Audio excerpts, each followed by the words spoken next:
In this episode, I'm back with John Negron. We're going to be featuring some new martial hero magazines, and it's coming right up.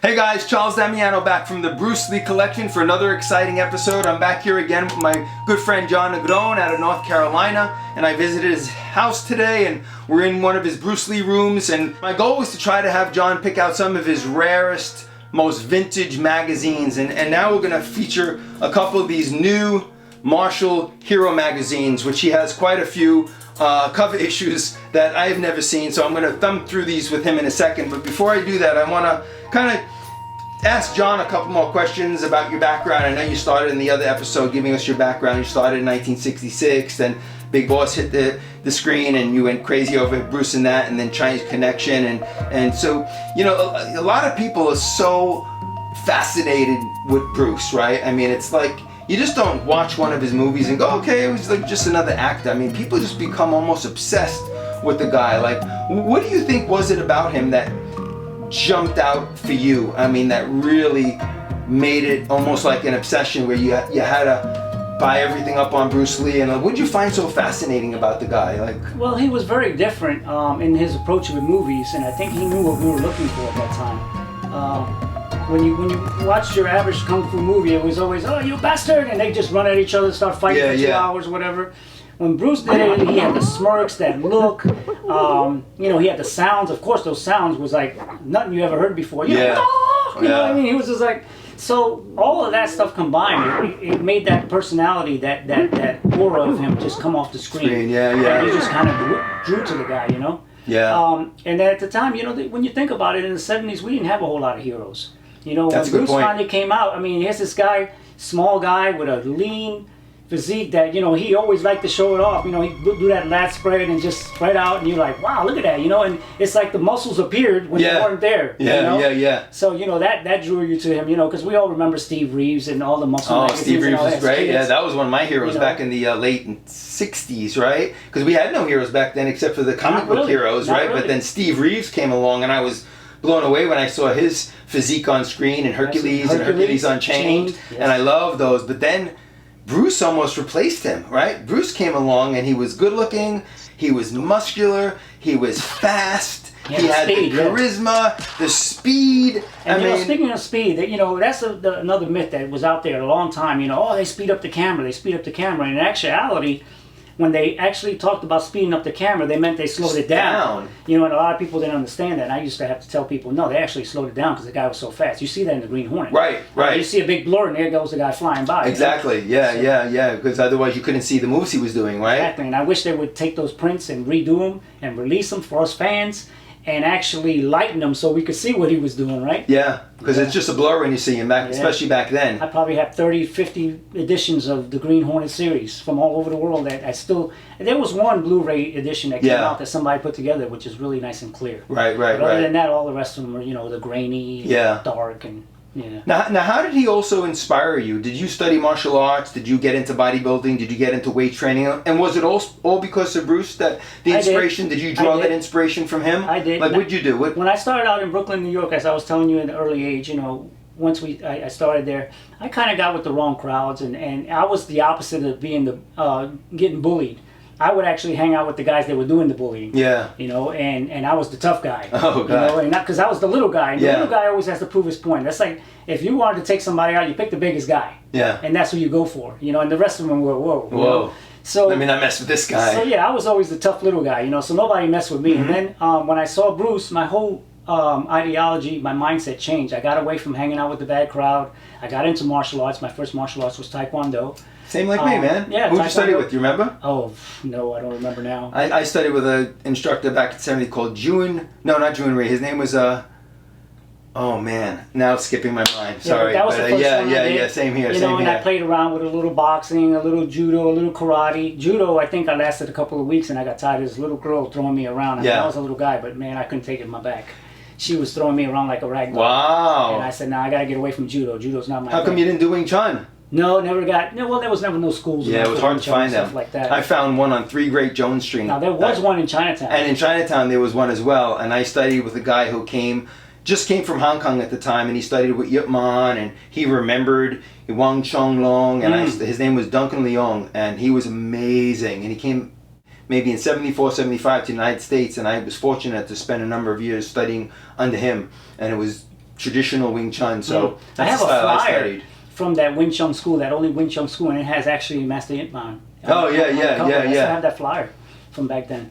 And so he inspired you to do some martial arts, and then did you do much weight training? And then I got inspired to do weight training. You know, the body thing. You know, I was a very, very scrawny little kid. I mean, I'm not very big now. I'm only 140 pounds. But at one time, I was up in weight, and I was doing bodybuilding. And you're at the weight Bruce was at his heaviest, 140. I heard. I was doing arm wrestling. I did bodybuilding. As you saw my trophies. Yeah. And it's been 25 years since I touched a weight.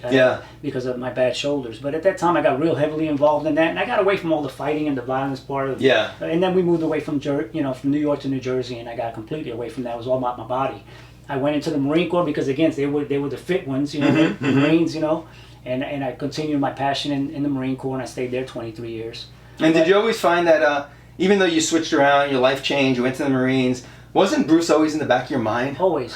Everywhere I traveled, I would pick something up. I went to Greece, I went to Spain, I went to Italy.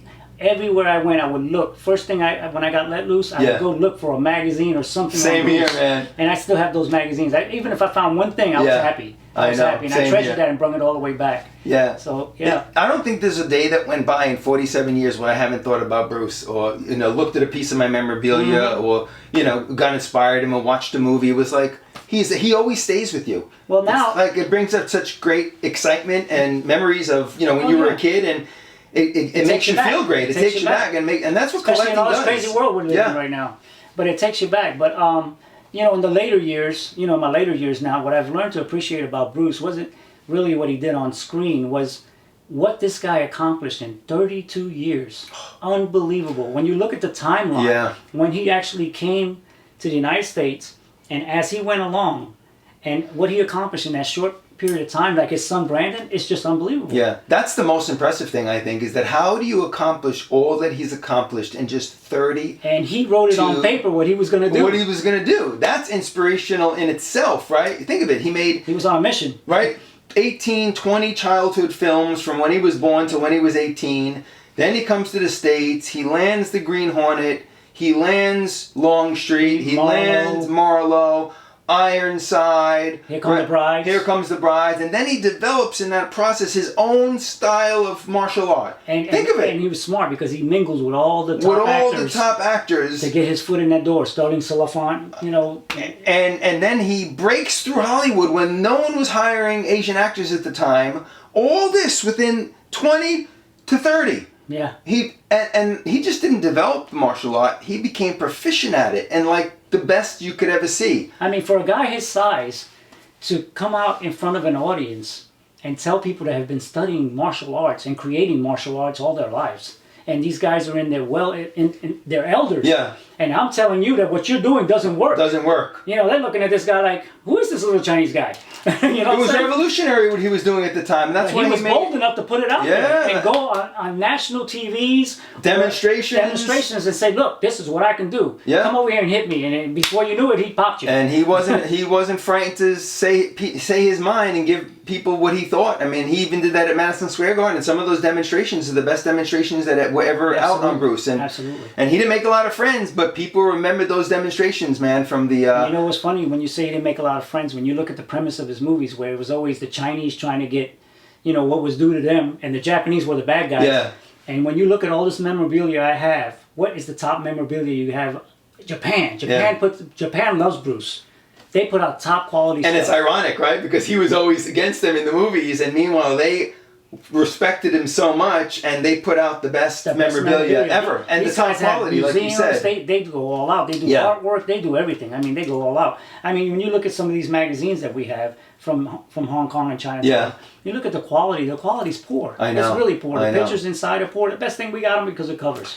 And then you look at some of the stuff that comes out of Japan, top notch. Top notch. The quality, the paper color. quality, the color. You're Some right. of the pictures, like I was showing you in a couple of magazines, it looks like it pops right off the paper because they look like it came off the negative. It's funny. They embraced him. Yeah, when they first made the movies, right? I was reading the other day that they were worried about distributing them in Japan because they didn't think the Japanese market was gonna take to them because he was fighting against the Japanese. Right. Meanwhile, they became the biggest fans. Yes. They loved his movies. And some of the world's largest collectors in Japan, and they broke records. It was so ironic how he won everyone over. That's why he broke down barriers of every race, nationality, creed, and that's why he's so universally loved. I used to amongst everyone. When I used to travel different countries, I'd always ask people, you know who Bruce Lee is? Oh yeah, Bruce Lee. I know Bruce Lee. Yeah, the guy Kung Fu. Yeah. Yeah. And to this day, I think his popularity still is as great as it was back then. I agree with you, man. Because I mean, when you ask some of these young kids now, I mean, you know, who's Elvis, who's Michael Jackson or something? These were icons to us. Yeah. And they're still icons.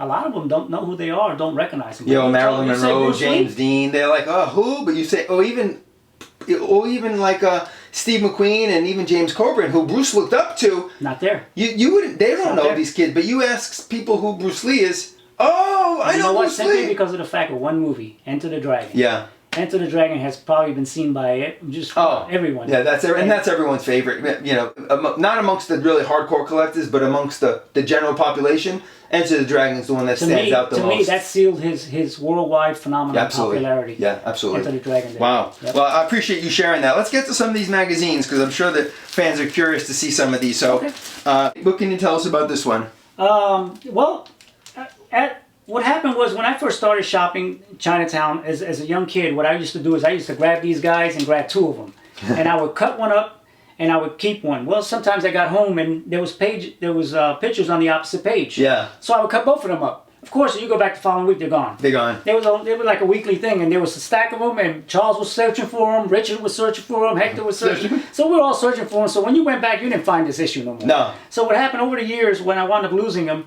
I would do trades and bargains with collectors that were selling them, and I would pick them up. And some of these are not in the great condition that they were when you first picked them up. And to me, again, that doesn't matter, the condition, as long as you have it. And it's about this guy. It's not about the condition of the magazine. So, you know, some of them, like this one, has a, torn up corner. That's fine. Yeah. Overall, the condition of the magazine is not bad. Beautiful cover, man, with Bruce and Chuck Norris. This thing is probably 45 years old or so. You know what I mean? These are talking about 72, 73 and years it's classic. Classic. You know, and it's a great pose of Bruce kicking Chuck Norris in the face, which I try to duplicate in that figure right there. Yeah, that's nice. And we're going to do a close-up on that in a minute, yeah. So, this is another nice one. I don't have that one in my collection either. Chinese Connection. Nice classic shot. They just took and posed the same shot all the way across. And the yellow cover, it kind of pops at you. Yeah. And again, it's a little worn, looks showing his age, but it's a good magazine. Yeah. What do you think some of the value of these magazines are? I mean, I've seen some that go for 100, 200, 300. I mean, here's one that's in almost mint condition. Yeah, that's beautiful. And that's Bruce at the Kwai Tai airport or something. Yeah, doing a high round kick, it looks like, or a side kick, about to do a side kick. And this was featured on several different magazines, But the value of some of these depends on pretty much the condition of them. A lot of the collectors won't pick them up if the condition is not excellent or mint.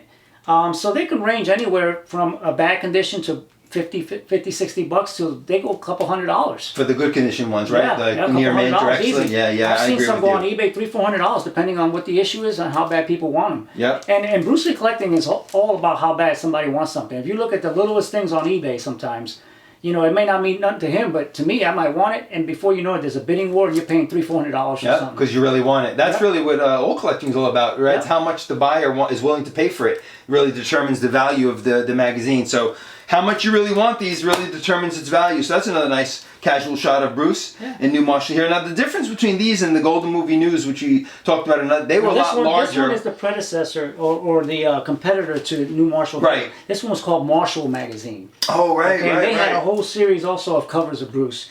And I think New Marshall Hero actually did a cover just like this, except without the little picture. Yep.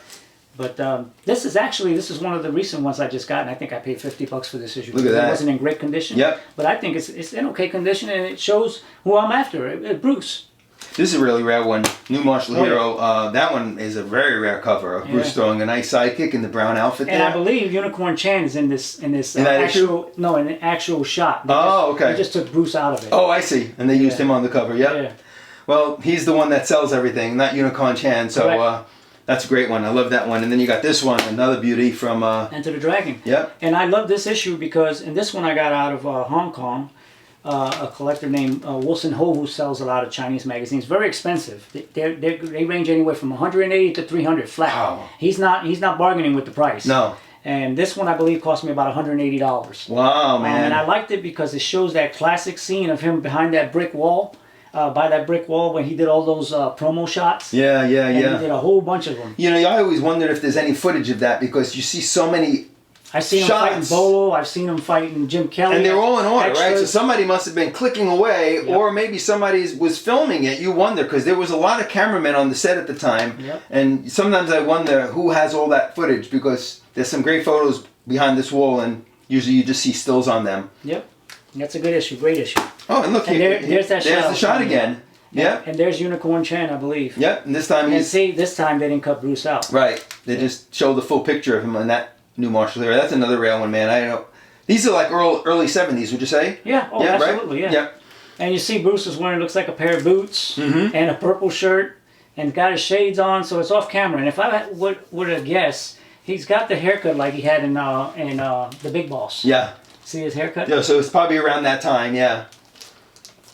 There's another one holding up the classic peace sign. Yep. There's Unicorn Chan again. Yep. Carter Wong. Yep. So a lot of times people try to determine when a magazine was put out or what time it was in Bruce's lifetime. And what I do is I go by his hair. Because his hair will tell you about what period time frame that was. Because if you remember in Return of the Dragon, he had a little bit short, he cut the bangs. Yeah. And Big Boss, he had it kind of long. And Enter the Dragon, he had really long hair. You know, so that's why I determined the. Sometimes you can determine. When do you think this one's from? That looks like This looks like it might have been like maybe Return of the Dragon. yeah, because the bangs are short and he has long sideburns, right? Yeah. Right. Yeah, I would say so. Yeah. And he's wearing that classic suit. He looked sharp in that suit. He did.